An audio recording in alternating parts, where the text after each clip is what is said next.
কয়লা পাচার মামলায় ফের অ্যাকশন মোডে ইডি। বৃহস্পতিবার এই মামলায় আইপ্যাকের দফতর ও সংস্থার কর্ণধার প্রতীক জৈনের বাড়িতে তল্লাশি অভিযান চালায় কেন্দ্রীয় তদন্তকারী সংস্থা।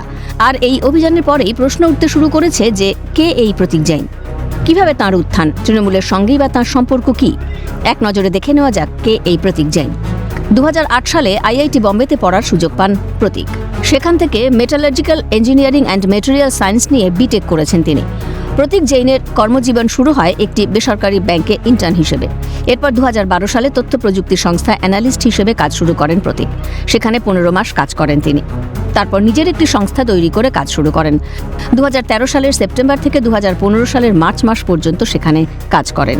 এরপরে প্রশান্ত কিশোরের সঙ্গে হাত মিলিয়ে ইন্ডিয়ান পলিটিক্যাল অ্যাকশন কমিটি বা আইপ্যাক তৈরি করেন।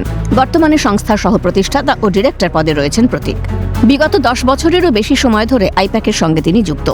বিহার, পাঞ্জাব, উত্তরপ্রদেশ এবং অন্ধ্রপ্রদেশের নির্বাচনের সঙ্গে যুক্ত ছিলেন প্রতীক জৈন। পশ্চিমবঙ্গের বিধানসভা নির্বাচনেও তৃণমূল কংগ্রেসের ভোট কুশলী হিসেবে কাজ করেছিল আইপ্যাক। আর ইডির এই অভিযানের পরেই প্রশ্ন উঠতে শুরু করেছে যে কি করে একজন কর্মী থেকে সংস্থার কর্ণধার হয়ে গেলেন, এত সম্পত্তির মালিকই বা হলেন কিভাবে, বারবার কেন তিনি দুবাই যেতেন। ইডি সূত্রে খবর, অনুপ মাঝির 10 কোটি টাকা ঢুকেছে আইপ্যাকের ঘরে। সেই টাকা কেন নেওয়া হয়েছিল, কয়লা পাচার কাণ্ডের সঙ্গে কি যোগ প্রতীকের, এই সমস্ত বিষয় খতিয়ে দেখছেন ইডি আধিকারিকরা। তদন্তে আগামী দিনে কি তথ্য উঠে আসে সেটাই এখন দেখার। সত্যজিৎ মুখোপাধ্যায়ের রিপোর্ট, ক্যালকাটা নিউজ।